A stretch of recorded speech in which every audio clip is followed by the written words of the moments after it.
আসসালামু আলাইকুম। সকলে কেমন আছেন? আলহামদুলিল্লাহ, আমি ভালো আছি। আজকে রান্না করব নদীর ছোট মাছের ভুনা। কড়াইতে প্রথমে তেল দিয়ে নিলাম। তেলটা একটু গরম হওয়ার অপেক্ষা করছি।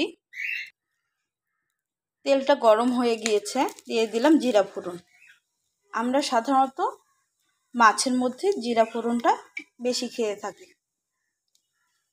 যে কোনো মাছ রান্নাতেই আমরা জিরা ফোড়ন দিয়ে থাকি।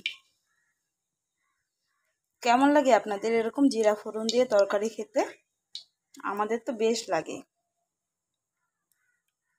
বর্ষার সময় চারদিকে থই থই পানি, বেশ ভালো নদীর মাছ পাওয়া যাচ্ছে এবার। তাই তো নদীর মাছ খাওয়ার জন্যে বিভিন্ন রকম পদ তৈরি করি। তা আজ করব নদীর মাছের ভুনা। দাম যদিও প্রচুর, তবু মনের ইচ্ছাতে কিনে আনা। দিয়ে দিলাম বেশি করে পেঁয়াজ কুচি। ভুনা হবে যেহেতু, পেঁয়াজটা একটু ভাজা হওয়া পর্যন্ত অপেক্ষা করছি। পেঁয়াজটা যখন নরম হয়ে এসেছে এবং পেঁয়াজের দুপাশে একটু ভাজা ভাজা হয়ে এসেছে, তখন এর মধ্যে আমি মশলাগুলো দিয়ে দিব। মাছের ভুনা বলে কথা। দিয়ে দিচ্ছি হলুদের গুঁড়া, মরিচের গুঁড়া, স্বাদ মতো লবণ,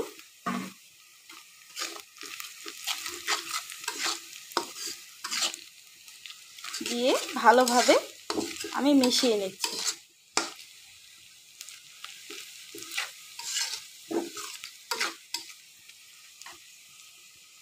দিয়ে দিব অল্প ধনিয়ার গুঁড়া, জিরার গুঁড়া,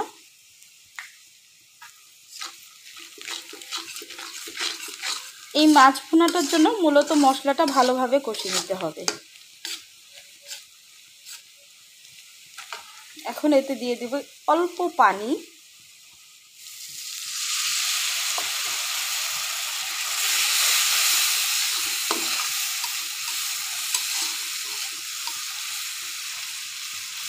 বাইরে চমৎকার বাতাস হচ্ছে। এ সময় মাছের ভুনা ভুনা তরকারি খুব ভালো লাগে খেতে, তাই তো আজ রান্না করছি। তেল ছেড়ে দিয়েছে আমার রান্নাটা। এর মধ্যে এখন দিয়ে দেবো আমি কিছু কাঁচামরিচের ফালি আর রসুন কুচি। অল্প রসুন দিলাম, যদিও ছোটো মাছে তেমন একটা রসুন ভালো লাগে না, তাও একটু দিলাম।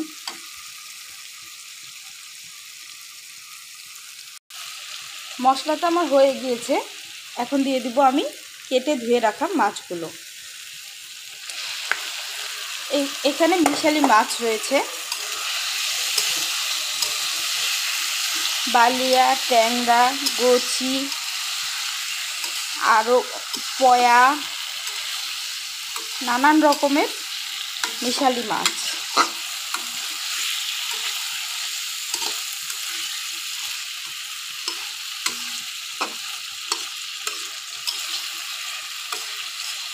আমি একটুক্ষণের জন্য ঢেকে দেব।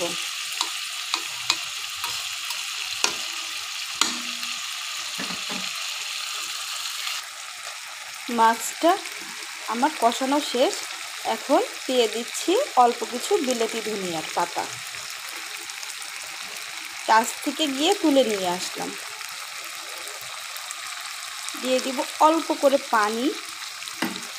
মাছটা একটু সেদ্ধ হতে হবে।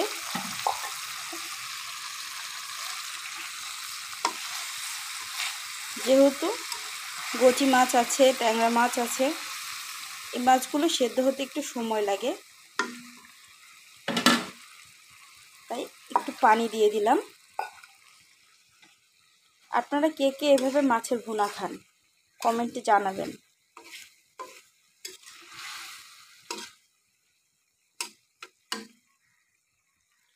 আর বলে রাখি, আমার রান্নাগুলো যদি ভালো লাগে অবশ্যই লাইক দিবেন, কমেন্ট করবেন, শেয়ার করবেন, আর আমার পাশে থাকবেন।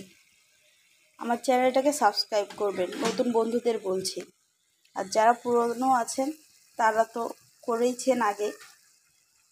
আপনাদের ভালোবাসা আমার সাথে আছে ইনশাল্লাহ, আমি মনে করি। সকলেই ভালো থাকবেন, সুস্থ থাকবেন, নিরাপদে থাকবেন। রান্নাটা হয়ে আসছে প্রায়, ফাইনালি আবার রান্নাটা শেষ। দিয়ে দিচ্ছি উপর থেকে অল্প করে সয়াবিন তেল। ব্যাস, আর কিছু করার নাই। সয়াবিন তেলটা দিয়ে দিলাম। দেখুন কীরকম মাখো মাখো হয়েছে রান্নাটা, মাছগুলো আস্ত রয়েছে।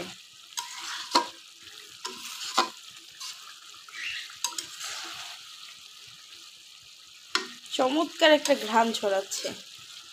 এ দিয়ে অনায়াসে 1 প্লেট ভাত খেয়ে নেওয়া যাবে। কি বলেন বন্ধুরা? আপনারা বাসায় এভাবে রান্না করবেন, অবশ্যই কমেন্টে জানাবেন। আল্লাহ হাফেজ।